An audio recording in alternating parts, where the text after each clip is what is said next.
All right, let me do a very off-the-cuff review of the strange case of Dr. Jekyll and Mr. Hyde. Catching up with this while I'm in the midst of, well, not in the midst, at the very beginning of NaNoWriMo. Yes, and actually that's probably a good thing to start with. I picked up the strange case of Dr. Jekyll and Mr. Hyde because I'm writing sort of a Dr. Jekyll, Mr. Hyde story, a story where in my NaNoWriMo novel, where a character is transforming from Marvin to Mia. Slightly different connotations here. Well, not completely, utterly things. So yes, Dr. Jekyll and Strange Case of Dr. Jekyll and Mr. Hyde, which of course, this is very off the cuff. This is late Victoriana. I think kind of contemporaneous with someone like Oscar Wilde. That getting into the later thing where suddenly you've gone from these triple-decker giant works to like much shorter works. And I mean, our Robert Louis Stevenson is notable as kind of emerging kind of a genre writer. He's written the pirate stories and kind of horror stories like Dr. Jekyll and Mr. Hyde. So we're getting into kind of a different thing, yet it's still very much in kind of a Victorian era, very much anxiety about how the world is changing, and definitely this story of Dr.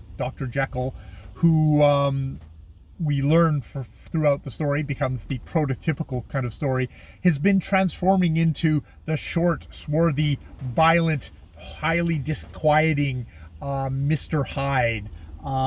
This story is broken up into kind of three sections, kind of differing lengths. The big part of the story is all told through the viewpoint of a Mr. Utterson, a lawyer for Dr. Jekyll, who's kind of weirded out by Jekyll's new will, which suddenly gives this young man, because Jekyll himself is in his 50s, gives this younger man, Hyde, suddenly it's like, if in the event of my disappearance, he gets all of my stuff and basically will be able to step into my life. And it's just like, why are you doing this? This seems really weird. He learns about Hyde first because of someone telling a story of how they were watching a fellow walking down the street one way and a little girl walking down the other way, and the fellow just running violently, stepping, grinding this little girl into the dirt, like just a I think it's a juggernaut is what is the term he used, and him catching him and him being kind of brought to account, and strangely at the end of the story saying like, well, you're gonna have to pay a fine and stuff like that, and said, okay, well, very well, take me to this place, took him to this door that they happen to be going by. I'll go back to the description of this door later because that's one of my favorite school stories from university. That they took him to this door and he comes out with a check signed by Dr. Jekyll, and it's like, this gentleman is paying your fine and all that, and he's like, yep. So this concerns Utterson even more. And as the story goes out, this Jekyll seems to be getting more and more kind of withdrawn. This Hyde has more exploits, more depravity and evilness, and I mean, basically just looking at the guy makes people's skin crawl. But it is also one of these things where you get this kind of like Victorian kind of thing of like, okay, they're alluding to his vile, immoral acts. Like, what are those vile, immoral acts? And there is a scene where a maid is looking out the window, and there's an older, what is termed as a beautiful gentleman, who kind of comes up to this shorter figure and makes some kind of casual, looks like he's like just asking him about the weather. It's very much, seems to me, coded as like almost a cruising thing of a kind of an elder, beautiful gentleman looking at this kind of swarthy, working like guy and propositioning him maybe. And for whatever reason, whatever was said, we never learn. This figure, who we find out is Hyde, beats the ever-loving snot out of this gentleman and kills him right in front. And the maid, seeing this, faints away. When she wakes up, when she wakes up, Hyde is gone, but this body is still there, and now he is known as a murderer, and they're hunting for him, but they can't find him. no scene of him again, at which point Jckll seems to kind of come back on the scene and be his thing. So that's kind of that's that part of the story, all leading up to an end where they finally bust down a door, and they find there's another friend. It's very interesting. There's this got a kind of triumvirate again, like something like The Picture of Dorian Gray by Oscar Wilde. I don't know which one was written first, where there's a mutual friend that Utterson and Jckll have, which is a Lanyon, who is another doctor, who is like basically broken with Hyde, because Hyde has these just what he considers crazy kind of pseudoscientific ideas, and Utterson gets stuff gets information from Leighton as well, and finally they go to Jekylls thing, like, the butler says, like, you have to come, there's something really fucked up going on with Dr. Jckll. I can hear him, I can hear Hyde. So they finally burst down the door and they find Hyde collapsed dead on the ground, at which point that kind of ends that thing, and they break open some documents that have been left to them, one written in Jekyll's hand, one from Leighton. And Leighton talks about how he got a note saying, like, okay, go to my laboratory, get all this stuff, and then let a fellow in, and let him have the stuff. You may or may not want to see what happens next. And of course he's intrigued, so when he lets the guy in, which is Hyde, he does. Hyde says, like, you sure you want to see this? This is gonna fuck you up. He says, okay, yeah, no, I do. I want to see what the hell's going on here. So he mixes it together, he drinks it, and he turns back into Jckll. Jckll and Hyde, dun dun dun, spoilers in this era, are the same guy.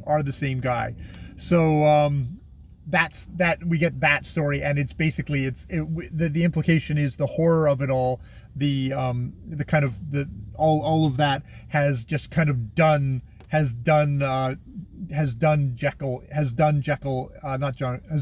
in, and he has an early death because of the horror he has seen.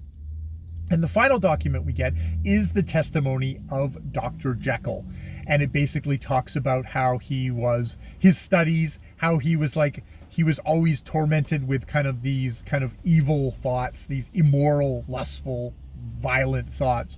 And it's like, well, is there a way to kind of split them off and like kind of perfect the human body? But of course, instead of perfecting the human body, what he does is he actually kind of concentrates all that evil into, when he takes his potion or whatever the fuck with these certain salts which turn out to have an impurity in them, it makes him it turns him into the pure distillation of all his evil, impure, lustful, amoral, rotten thoughts. He turns into Hyde, and he turns younger, smaller, and to my mind a lot more kind of like working class. It's like there's swarthy working class kind of thing going on there. And I don't know if this is also kind of rough trade or not. So yeah, it's and these are obviously all my kind of interpretations of that.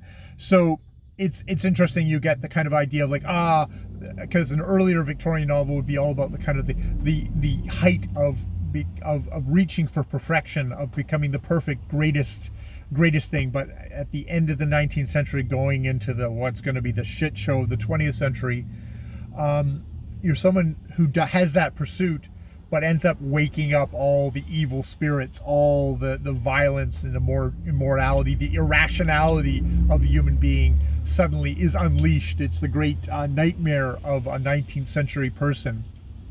And probably with a great mixture of the idea of one of those perversions, in quotations, being gay.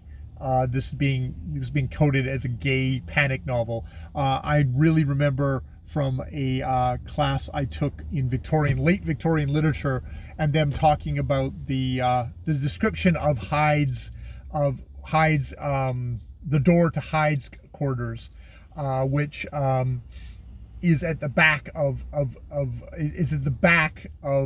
Jekylls thing, and it basically the description of the refuse and the kind of smudgeness. It's like it's an anus, and he lives in the anus of Jekkyll in a way, and there's sort of the sexual pleasures of anal sex done, by well, not strictly gay people, but maybe assigned that way as a part of the impurities of stuff. That can be a definite reading of this book. There was actually also a thing of when you get into kind of the descriptions of Jekkyll and his violent outbursts and him not having any impulse control. I also thought about somebody who's had a brain injury, who's like had a severe personality change and now has no impulse control, and it can be like fine and then suddenly raging and all that. It's like that is also kind of comes to mind. There's a really good way in this book that how it's bifurcated into Utterson, Lanyon, very short Lanyon, and then Jekkyll. It's got that divided. It's segmented up as well. We've tried to. It's compartmentalized in a lot of ways. How when you're walking in your public life, you have to a certain degree compartmentalize. I am not going to bring my sexual side to work. I am not going to hopefully be clinically cold and not that I'm clinically cold, but I'm not going to be detached and professional in my personal life.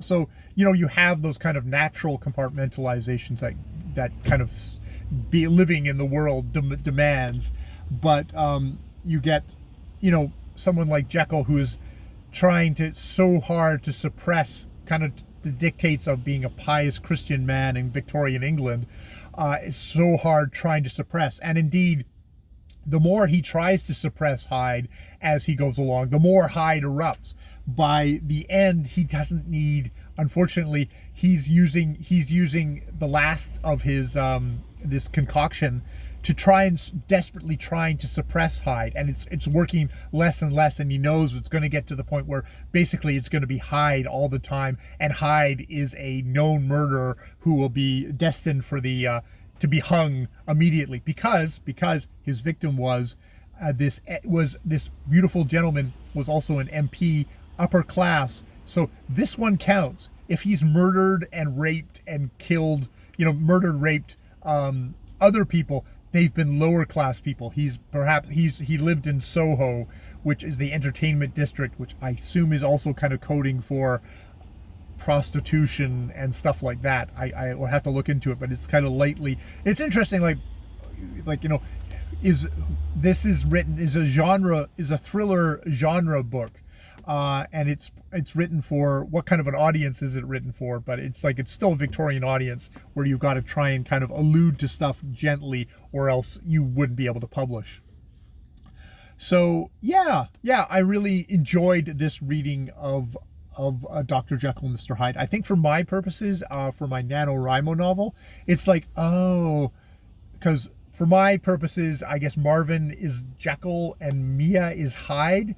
But Mia's not violent psychopathic murder or anything like that.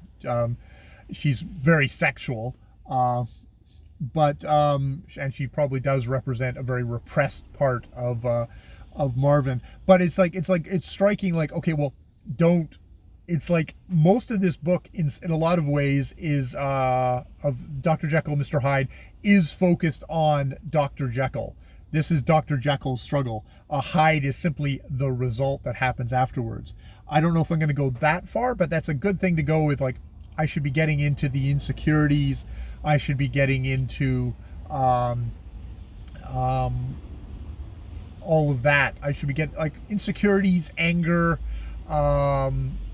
self-hatred, probably very much kind of repressed gayness in the character of Marvin, which then kind of explodes out in this great flourishing with Mia. So yeah. So it was useful. It was definitely useful to read The Strange Case of Dr. Jckll and Mr. Hyde. And I Yeah, I always I always enjoy my Robert Louis Stevenson, and this is obviously top flight Robert Louis Stevenson.